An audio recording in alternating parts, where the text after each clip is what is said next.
La economía es la actividad humana que consiste en adaptar las fuerzas y las reservas naturales a las necesidades humanas a través de la creación de bienes, recibe el nombre de producción. Esta se compone de diversas clases de actividades, a las que se denomina trabajo. La producción, por tanto, se funda en el trabajo y en los recursos naturales que proporcionan la base material y energética. En el proceso productivo, el hombre utiliza objetos materiales creados por su propia actividad, los llamados medios de producción. La producción de bienes para satisfacer necesidades tiene carácter social. Esta en consecuencia a su vez del carácter social del trabajo, ya que los hombres que producen bienes no trabajan aisladamente. Los bienes son, pues, el fruto del trabajo social y sirven para satisfacer necesidades individuales o colectivas. La globalización es la causa principal que lleva a la expansión de un sistema mundo. Es el modo de producción capitalista, cuyo motor, el principio de maximización constante de la producción y del beneficio del capital, dio lugar a una renovación permanente de las relaciones de producción y de las formas de división del trabajo, y con ello a continuos cambios en las estructuras sociales y políticas, a una expansión constante del comercio mundial y una evolución permanente de la ciencia y de la tecnología que desembocaron en la renovación de los transportes y de los medios de comunicación e información en general. En México los efectos de la globalización han sido catastróficos y han ido en aumento en los últimos 50 años. Por lo tanto, han dejado una marcada crisis económica, carestía, desempleo, inflación, etcétera, que ningún modelo económico ha impactado de manera deseable. Es lo que veremos más adelante. Es el caso de Luis Echeverría Álvarez, arriba y adelante. La pugna entre los empresarios y el gobierno propició un gobierno populista y demagógico, con un terrible despilfarro en el gasto público y el inicio de la carrera ascendente del endeudamiento y la inflación que dio un inicio a la época de la inseguridad. Los asesinatos y los secuestros, gracias a que la inflación fue desbocándose año tras año, y para contrarrestarla, el gobierno decretaba aumentos de salarios de emergencia, en ocasiones hasta 3 veces en un año. Para 1976, el diferencial de inflaciones de México comparado con Estados Unidos era muy considerable, y por lo tanto nuestro peso estaba sobrevaluado por arriba de un 35%. El 31 de agosto de ese año, el Banco de México se retiró del mercado de cambios y nuestra moneda quedó en flotación, determinando su valor por la oferta y la demanda. En el primer día del tipo de cambio pasó de 12.50 a 20.60 pesos por dólar, bajando el crecimiento acumulado del 49% del sexenio anterior al 34%, con una inflación descontrolada de 137% en el sexenio. La deuda externa había pasado de 4.262 millones de dólares en 1970 a 19.600 millones de dólares. Lo único que fue para arriba fue la deuda y lo único que hacia adelante fue el tipo de cambio. Administrar la abundancia. Sus principales características fueron la corrupción, la frivolidad y el nepotismo, pretendiendo que México se convirtiera en uno de los principales exportadores de petróleo y sus derivados en el mundo a un ritmo muy acelerado. Se dedicó a pedir préstamos a todos los países del planeta y a comprar la tecnología de punta. Llegaban equipos, materiales y maquinaria que se amontonaban y echaban a perder en los muelles de los puertos.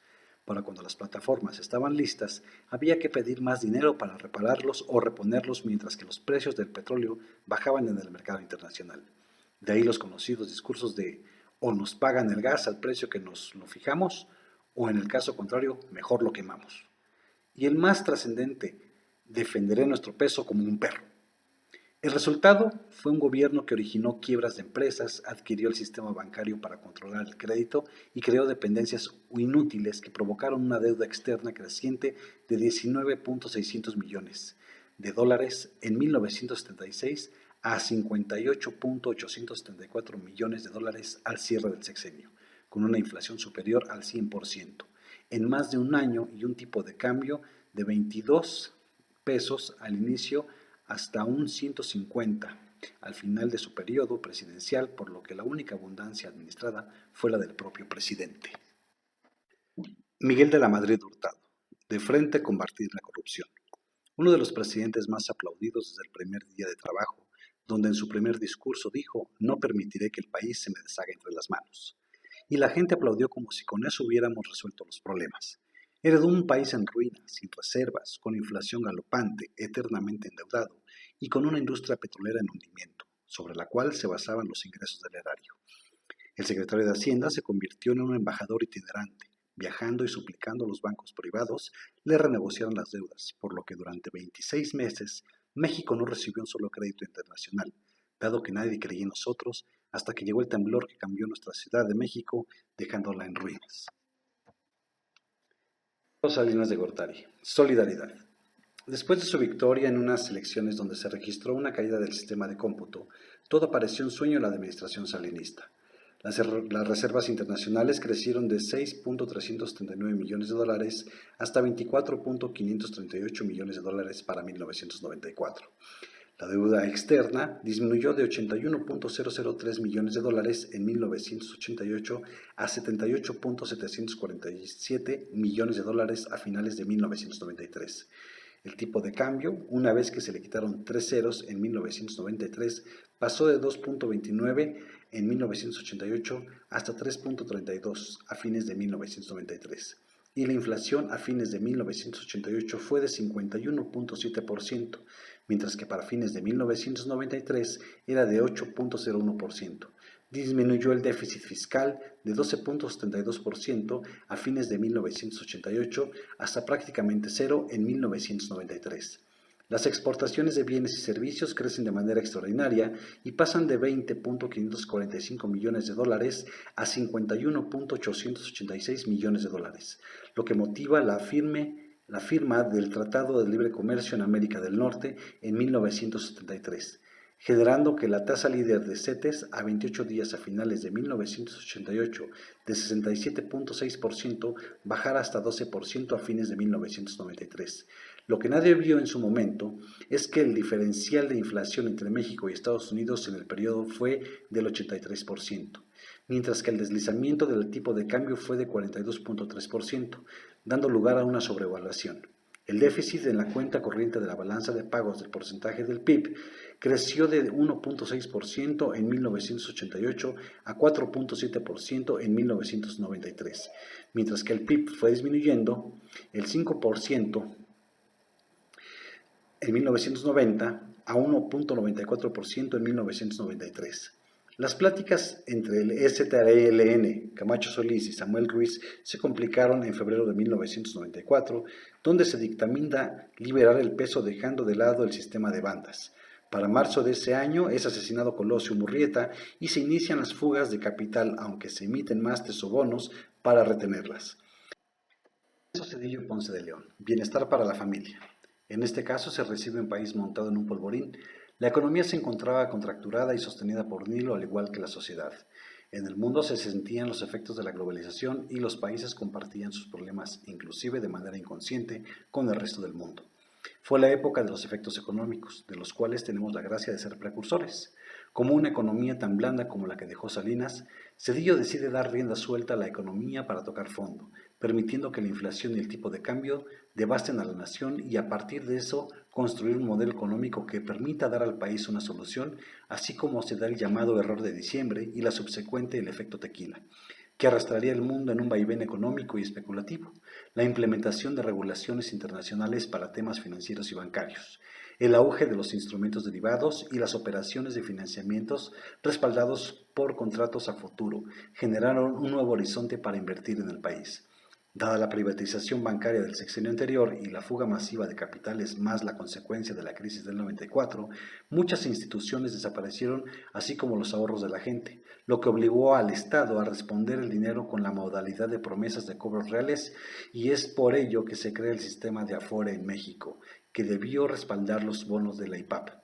Se mantiene liberado el tipo de cambio y el precio del petróleo se ajusta conforme a los estándares internacionales, evitando así la creación de impuestos y sustituyendo esto por aumentos en el precio de los combustibles para el pago de accesorios de estos documentos, con lo que generó 40,000 millones de pobres en el país al final de su sexenio. Si bien el carisma y el ambiente de su campaña, donde prometió que todos tendríamos un bocho y changarro y que resolvería el problema del Chiapas en 15 minutos, el candidato Vicente Fox fue muy distinto al candidato que gobernó al país, aunque no dejó de haber frases como ¿y yo por qué? La situación económica era muy distinta a las sucesiones anteriores. Había 40 millones de pobres en México y al final de su sexenio se registraban 18.3 millones. En 2004 la producción petrolera alcanzó un punto máximo de 3.38 millones de barriles diarios. En promedio, aunque en 2005 se registró una baja de 3.33 millones de barriles. Para 2006 cayó de 3.2 millones y aún con esto el Producto Interno Bruto creció en un promedio de 2.25% anual. El presidente del empleo, Felipe Calderón Hinojosa. Desde su toma de protesta se apreció un conflicto grave en el país. La división no era solo en las cámaras, también se registraba en las calles y entre la gente.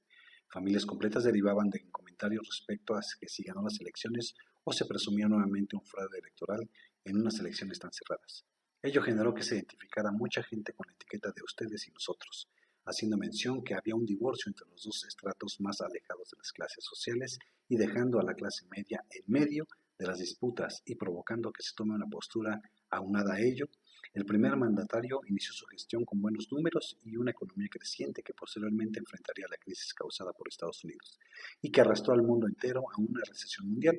Ello frenó el motor de la economía y evitó que nuestro país creciera como lo esperábamos. Aunado a ello, a escasos 10 días de asumir el cargo por la puerta trasera del Congreso, sin una estrategia y una actitud omnipotente, inició un combate al crimen organizado que dejó un saldo en decenas de miles de muertos, miles de desaparecidos, otros miles de desplazados, miles de costos de tortura y 2 secretarios de gobernación fallecidos e inusuales accidentes aéreos. Adicionalmente, se evidenció la conocida deficiencia operativa en que diversos organismos paraestatales funcionaban, entre ellos la hoy extinta Compañía de Luz y Fuerza del Centro, la Comisión Federal de Electricidad, Petróleos Mexicanos y el Instituto Mexicano del Seguro Social, entre otros.